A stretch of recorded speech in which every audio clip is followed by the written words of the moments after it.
नमस्कार विद्यार्थियों, मैं Sahiram Bishnoi, assistant professor chemistry, SBRM government PG college Nagaur. आज हम नरंस्ट इक्वेशन के बारे में जानेंगे। नरंस्ट इक्वेशन इलेक्ट्रोकेमिस्ट्री का एक बहुत ही महत्वपूर्ण टॉपिक है। इस टॉपिक से संबंधित लगभग प्रत्येक एग्जाम में कोई न कोई क्वेश्चन अवश्य आता है। तो नरंस्ट इक्वेशन क्या होती है, इस इक्वेशन का डेरिवेशन यानी व्युत्पन्न किस प्रकार से किया जाता है, इनके बारे में आज हम इस वीडियो में पढ़ेंगे। तो सबसे पहले हम देखते हैं कि नरंस्ट इक्वेशन क्या होती है। नरंस्ट एक वैज्ञानिक का नाम है। नरंस्ट नामक वैज्ञानिक ने किसी सेल के सेल पोटेंशियल पर अथवा किसी इलेक्ट्रोड के इलेक्ट्रोड पोटेंशियल पर ताप एवं सांद्रता के प्रभाव को बताने के लिए ऊष्मागतिकी के आधार पर एक समीकरण का व्युत्पन्न किया, जिसे हम नरंस्ट इक्वेशन कहते हैं। तो ये जो नरंस्ट इक्वेशन है, इस नरंस्ट इक्वेशन को हम किसी सेल के लिए अथवा किसी इलेक्ट्रोड के लिए काम में लेते हैं। तो कहने का अर्थ ये हो गया कि जो नरंस्ट इक्वेशन है, यह इक्वेशन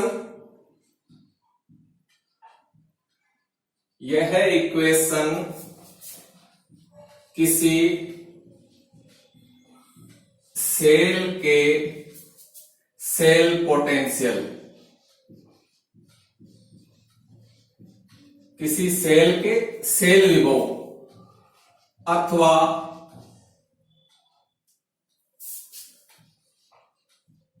किसी इलेक्ट्रोड के इलेक्ट्रोड पोटेंशियल, इलेक्ट्रोड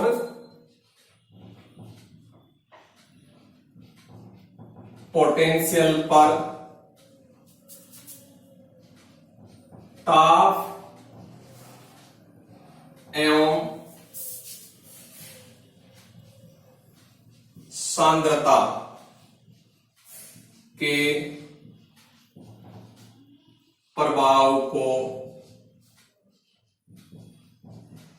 बताती है। यानी ये जो नरंस्ट इक्वेशन है, ये नरंस्ट इक्वेशन किसी सेल के सेल पोटेंशियल अथवा किसी इलेक्ट्रोड के इलेक्ट्रोड पोटेंशियल पर ताप एवं सांद्रता के प्रभाव को बताती है। अब देखो, ये जो नरंस्ट इक्वेशन है, ये क्या होती है। तो ये नरंस्ट इक्वेशन निम्न होती है।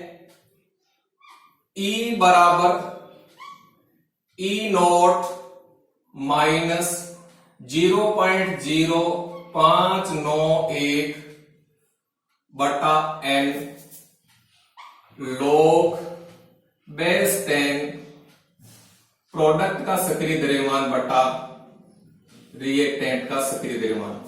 इसी को हम नरंस्ट इक्वेशन कहते हैं, जो वेरी वेरी इंपॉर्टेंट है।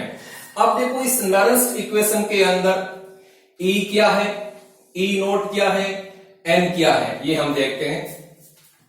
तो यहां देखो, E का मतलब है इलेक्ट्रोड पोटेंशियल अथवा सेल पोटेंशियल। यदि हम इस नरंस्ट इक्वेशन को किसी सेल के लिए काम लें तो E हो जाता है सेल पोटेंशियल, यानी सेल का सेल विभव। और यदि हम इस नरंस्ट इक्वेशन को किसी इलेक्ट्रोड के लिए काम में लेते हैं, तब ये जो E है वो हो जाता है इलेक्ट्रोड का इलेक्ट्रोड पोटेंशियल। तो E क्या हो गया, सेल पोटेंशियल अथवा इलेक्ट्रोड पोटेंशियल, इलेक्ट्रोड पोटेंशियल। ठीक। अब देखो E नोट बराबर होता है स्टैंडर्ड सेल पोटेंशियल अथवा standard electrode potential. Standard cell potential यानी मानक शेल विभव अथवा स्टैंडर्ड इलेक्ट्रोड पोटेंशियल यानी मानक इलेक्ट्रोड विभव। अब देखो जो स्टैंडर्ड सेल पोटेंशियल है या स्टैंडर्ड इलेक्ट्रोड पोटेंशियल है, इसका मान निश्चित होता है, यानी किसी सेल का मानक शेल विभव अथवा किसी इलेक्ट्रोड का मानक इलेक्ट्रोड विभव निश्चित होता है। ठीक, अब यहां देखो जो n है, n का मतलब हो गया number of electron, number of electrons जो कि एनोड से कैथोड की ओर स्थानांतरित होते हैं, उन इलेक्ट्रॉनों की जो संख्या है वो n होती है।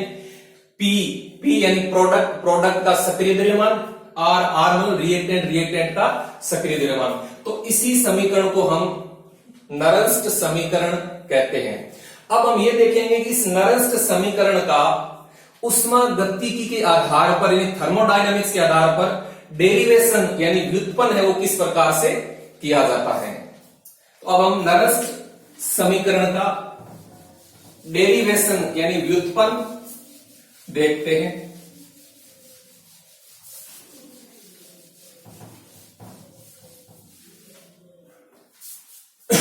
डेरिवेशन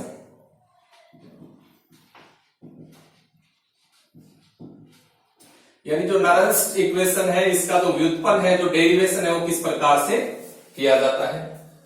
तो उष्मागतिकी के आधार पर किसी सेल अथवा किसी इलेक्ट्रोड के लिए गिब्स ऊर्जा परिवर्तन एवं मानक गिब्स ऊर्जा परिवर्तन में निम्न संबंध होता है। तो देखो उष्मागतिकी के आधार पर डेल जी एवं डेल जी नोट में निम्न रिलेशन होता है। डेल जी बराबर del G naught plus R T L N Q. ठीक, इसको हम समीकरण नंबर 1 मान लेते हैं। अब देखो ये जो समीकरण है ये उष्मागतिकी के अनुसार है, यानी उष्मागतिकी के अनुसार डेल जी यानी गिब्स फ्री एनर्जी चेंज एवं स्टैंडर्ड फ्री एनर्जी चेंज में जो रिलेशन है वो ये होता है, यानी इस समीकरण के अनुसार होता है। तो यहां देखो डेल जी बराबर क्या, डेल जी बराबर होता है Gibbs free energy change, Gibbs free energy change, Gibbs मुक्त ऊर्जा परिवर्तन। ठीक, डेल जी नोट का मतलब है standard Gibbs free energy change, standard Gibbs free energy change, standard Gibbs free energy change. R है वो है गैस कांस्टेंट जिसकी वैल्यू होती है 8.314 जूल प्रति केल्विन प्रति मोल। ठीक, और टीटी है वो टेम्परेचर जो कि हमें केल्विन के अंदर लेना है, और क्यू है वो होता है reaction coefficient, reaction coefficient. Reaction coefficient, जिसको हम प्रोडक्ट का सक्रिय द्रव्यमान बटा रिएक्टेंट का सक्रिय द्रव्यमान के रूप में लिखते हैं। तो देखो, गिब्स फ्री एनर्जी चेंज एवं standard Gibbs free energy change में ये जो रिलेशन है, ये रिलेशन उष्मागतिकी के अनुसार होता है, जो हमें याद रखना है। तो ये समीकरण नंबर 1 हो गई। अब नेक्स्ट हम देखते हैं, हम जानते हैं कि वी नो डेट, हम जानते हैं कि डेल जी बराबर माइनस NF E और डेल जी नॉट बराबर होता है माइनस NF E नॉट। इसको हम समीकरण नंबर 2 मान लेते हैं, इसको हम 3 मान लेते हैं। यानी गिब्स फ्री एनर्जी चेंज और यहां जो E है वो है सेल पोटेंशियल या इलेक्ट्रोड पोटेंशियल, जिसको हम इलेक्ट्रोमोटिव फोर्स यानी EMF भी शॉर्ट में कहते हैं। तो ये संबंध होता है। देखो यहां डेल जी होता है, वो तो क्या होता है, Gibbs free energy change, Gibbs free energy change. Del G naught हो गया standard Gibbs free energy change. N मतलब नंबर ऑफ इलेक्ट्रॉन्स जो एनोड से कैथोड की ओर स्थानांतरित होते हैं। एफ का मतलब होता है फैराडे कांस्टेंट। यहां देखो, यहां F बराबर होता है फैराडे स्थिरांक। फैराडे स्थिरांक, फैराडे स्थिरांक का मतलब होता है 1 मोल इलेक्ट्रॉनों पर आवेश की मात्रा। यानी 1 इलेक्ट्रॉन पर नहीं, ध्यान रखना, 1 मोल इलेक्ट्रॉनों पर जो आवेश की मात्रा होती है उसे हम 1 फैराडे कहते हैं। तो 1 मोल इलेक्ट्रॉनों पर आवेश की मात्रा कितनी होती है? आवेश की मात्रा होती है 96,500 कूलाम प्रति मोल। 96,500 कूलाम प्रति मोल। 1 मोल इलेक्ट्रॉनों पर आवेश की मात्रा इतनी होती है, इसको हम 1 फैराडे कहते हैं। और ई क्या है? ई है वो है सेल पोटेंशियल, या हम इसको EMF इलेक्ट्रोमोटिव फोर्स भी कहते हैं। और ई नोट क्या है? वह स्टैंडर्ड मानक विद्युत वाहक, जिसको हम हिंदी में कहते हैं स्टैंडर्ड इलेक्ट्रोमोटिव फोर्स, यानी मानक EMF, और ये है EMF E। ठीक, तो इस प्रकार से हमें ये जो 3 समीकरण है जो उष्मागतिकी के अनुसार है, जो हमें याद रखना है, इन तीनों की सहायता से ये जो नरस्ट इक्वेशन है, इसका जो व्युत्पन्न है वो आसानी से हो जाता है। तो अब आगे क्या करेंगे? देखो, इस समीकरण 1 के अंदर समीकरण 2 एवं समीकरण 3 से मान रख देते हैं। यानी जो समीकरण 1 है, हम समीकरण 1 के अंदर समीकरण 2 से और समीकरण 3 से del G M del G note का मान रख देते हैं। तो देखो, समीकरण 1 में समीकरण 2 व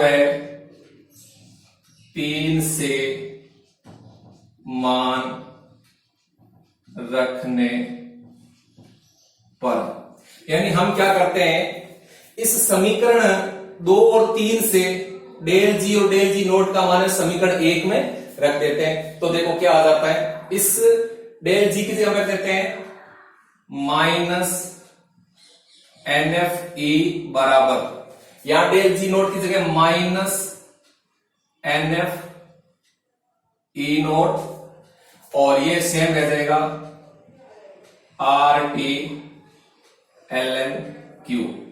ठीक, अब देखो यहां जो ln का मतलब होता है नेचुरल लॉग, जिसको हम लॉग बेस E भी कहते हैं। यानी जो ln है, ln का मतलब होता है log बेस E, यानी इसको नेचुरल लॉग कहते हैं, जिसकी वैल्यू होती है 2.303 log बेस 10। इसका मतलब होता है ln। ये आपको भी याद रखना अच्छी तरह से, ln क्या होता है? ln का मतलब होता है नेचुरल लॉग, जिसको हम log बेस E भी कहते हैं। और इसको हम log बेस 10 में चेंज करें तो 2.303 log बेस 10 ये ln का मान होता है। ठीक, तो अब हम क्या करते हैं, ये जो समीकरण आई है 4, इसको हम थोड़ा सरल कर देते हैं। तो जब हम समीकरण 4 को सरल करेंगे तो हमें नरंस्ट इक्वेशन प्राप्त हो जाती है। तो समीकरण 4 को हम क्या करते हैं, सरल करते हैं। तो देखो आगे क्या आता है, समीकरण 4 को सरल करने पर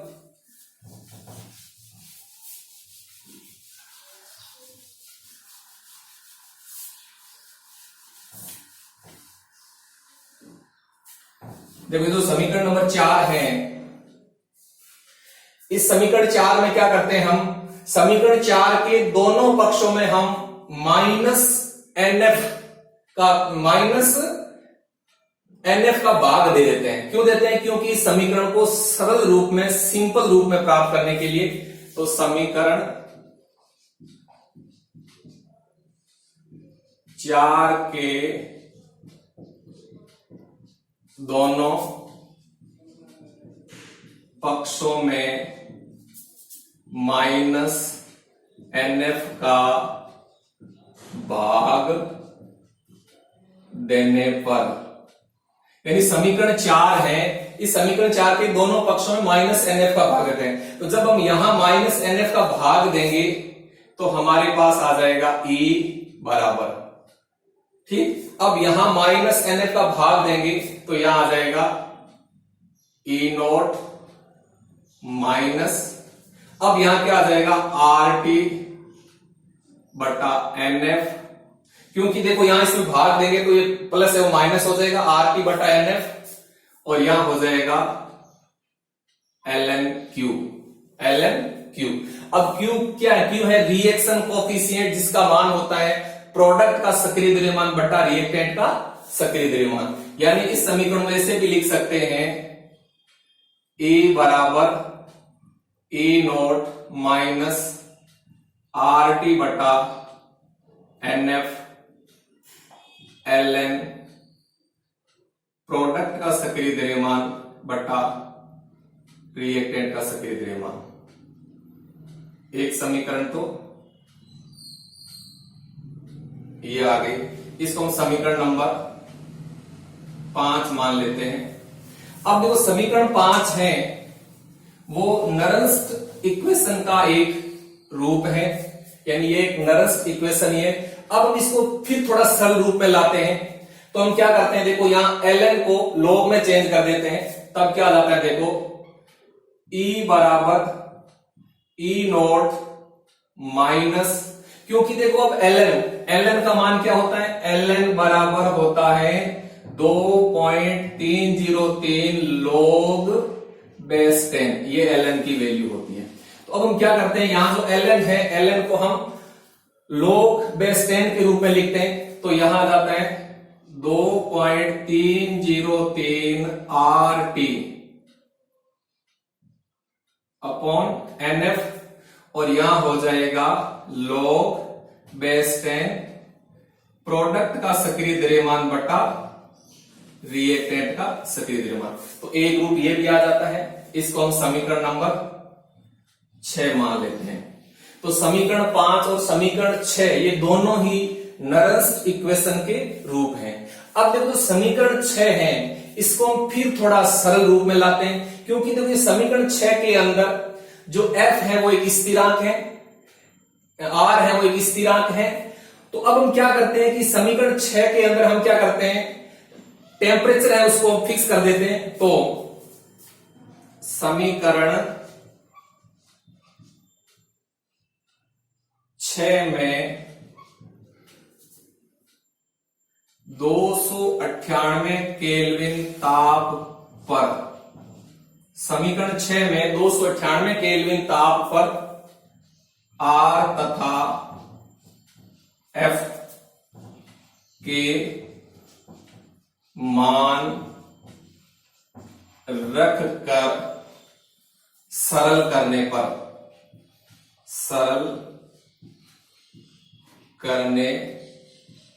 पर अब हम क्या करते हैं, देखो जो समीकरण 6 है इसमें क्या करते हैं, हम R की जगह 8.314 जूल प्रति केल्विन प्रति मोल रख देते हैं आर की वैल्यू, टी की वैल्यू 298 केल्विन रख देते हैं और एफ की वैल्यू रख देते 96,500 कूलाम प्रति मोल। तो जब हम समीकरण 6 के अंदर 298 केल्विन ताप पर आर और एफ की वैल्यू रख देते हैं तब इस समीकरण का सरल रूप हमें प्राप्त हो जाता है। वो सरल रूप क्या आता है, देखो वो सरल रूप आता है E बराबर E0 माइनस 0.0591 बटा n log बेस 10 प्रोडक्ट का सक्रिय द्रव्यमान बटा रिएक्टेंट का सक्रिय द्रव्यमान। इसको हम समीकरण नंबर 7 मान लेते हैं। अब देखो ये जो समीकरण 7 है ये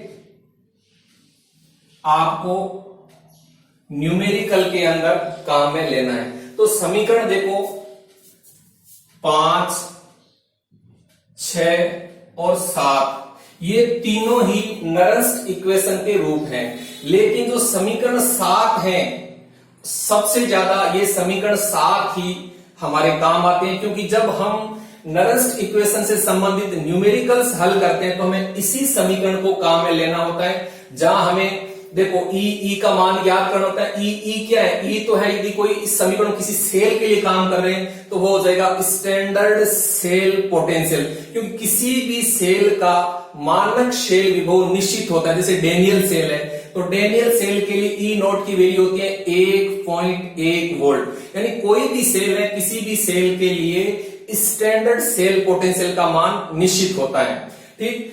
और अगर मान लीजिए हम इस नरंस्ट इक्वेशन को किसी इलेक्ट्रोड के लिए काम लें तो उसमें हो जाएगा स्टैंडर्ड इलेक्ट्रोड पोटेंशियल, किसी भी इलेक्ट्रोड का मानक इलेक्ट्रोड विभव सदैव निश्चित होता है। जैसे जिंक है तो जिंक के लिए E0 की वैल्यू होती है -0.76 वोल्ट। तो मेरे कहने का अर्थ है कि ये जो E0 है ये E0 किसी सेल के लिए मानक शेल स्थिरांक या किसी इलेक्ट्रोड के लिए मानक इलेक्ट्रोड विभव होता है, यानी किसी सेल के लिए है तब इसको कहेंगे मानक शेल विभव यानी स्टैंडर्ड सेल पोटेंशियल, और जब हम इसको किसी इलेक्ट्रोड के लिए काम में लेंगे तब हम E0 को कहेंगे स्टैंडर्ड इलेक्ट्रोड पोटेंशियल। तो E0 की वैल्यू निश्चित होती है, E की वैल्यू हमें ज्ञात करनी होती है। E क्या है, E है सेल पोटेंशियल अथवा इलेक्ट्रोड पोटेंशियल। n है नंबर ऑफ इलेक्ट्रॉन्स जो एनोड से कैथोड की ओर स्थानांतरित होते हैं, और P मतलब प्रोडक्ट का सक्रिय द्रव्यमान यानी प्रोडक्ट की सक्रियता, और R रिएक्टेंट की सक्रियता। तो इस समीकरण के द्वारा हम किसी सेल के सेल पोटेंशियल पर अथवा किसी इलेक्ट्रोड के इलेक्ट्रोड पोटेंशियल पर ताप एवं सांद्रता के प्रभाव को आसानी से बता सकते हैं, और इसी समीकरण को हम वास्तव में नरंस्ट इक्वेशन कहते हैं। तो आज के इस वीडियो में हमने नरंस्ट इक्वेशन क्या होती है और इस इक्वेशन का व्युत्पन्न यानी डेरिवेशन वो किस प्रकार से किया जाता है ये हमने सीखा। नेक्स्ट वीडियो में हम नरंस्ट इक्वेशन के एप्लीकेशंस क्या हैं और इस नरंस्ट इक्वेशन के आधार पर न्यूमेरिकल्स यानी आंकिक प्रश्न किस प्रकार से हल किए जाते हैं ये हम जानेंगे। धन्यवाद, थैंक यू।